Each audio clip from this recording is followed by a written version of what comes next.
The Sand Creek Massacre, Betrayal and Blood on the Plains. In 1851, the rolling plains of the American West were bound by a promise. Under the Treaty of Fort Laramie, the United States pledged to respect the ancestral hunting grounds of the Cheyenne and Arapaho in exchange for safe passage for westward migrants. But peace is a fragile thing when gold is discovered.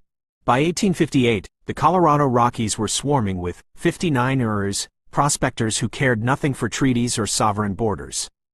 As boomtowns like Denver rose, the federal government chose to codify this illegal occupation rather than restrain it, forcing indigenous leaders into the Treaty of Fort Wise, stripping them of nearly all their land and herding them into a reservation just a fraction of its original size. Among the Cheyenne, Chief Black Kettle sought a path of peace in a world growing increasingly violent. In 1863, he traveled to Washington, D.C. to meet President Abraham Lincoln. There, he was presented with a large American flag and a solemn vow: as long as that stars and stripes flew above his people, no soldier would ever fire upon them. Black Kettle believed this promise. Even as skirmishes broke out across the plains, he did everything in his power to de-escalate, flying his flag high to signal his people's neutrality and desire for peace. But in Denver, Governor John Evans and Colonel John Chivington were not looking for peace.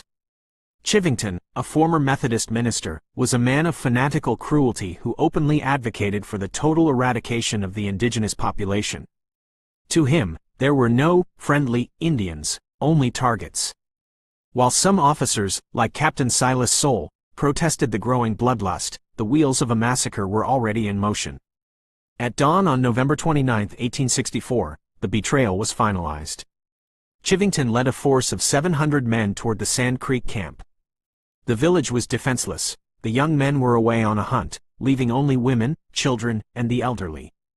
As the soldiers approached, Black Kettle tied his American flag to a pole outside his lodge, believing it offered sanctuary. He was wrong.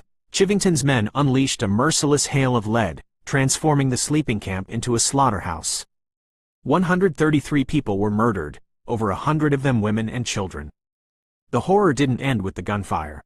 The soldiers descended into a frenzy of depravity, mutilating the bodies of the dead and taking genitalia and unborn children as gruesome trophies to be displayed in Denver's saloons and theaters. It was an act of genocide so vile that even the military's own investigators would later call it a monstrous disgrace to the uniform. But the survivors who escaped into the freezing wilderness did not stay broken. They walked 50 miles to find their warriors, and when the news of the massacre spread, the plains ignited. A massive coalition of Cheyenne, Arapaho, and Lakota Sioux rose in a campaign of scorched earth vengeance. Led by warriors like Roman Nose, they struck back at Julesburg and along the South Platte River, cutting telegraph lines and burning settlements. They turned the white settlers' tactics against them, leaving the wagon trails in ruins and plunging Denver into a state of starving isolation. In the end, the American government offered hollow apologies and deep regret, but the true objective of the massacre had been achieved. Through subsequent treaties born of trauma and pressure, the Cheyenne and Arapaho were forced to surrender all claims to Colorado. Today, a glance at a map reveals the success of this dark strategy. Almost no indigenous reservations remain within the state's borders. The Sand Creek Massacre stands as a haunting reminder of a peace betrayed, a flag dishonored, and a landscape cleared by the blood of the innocent.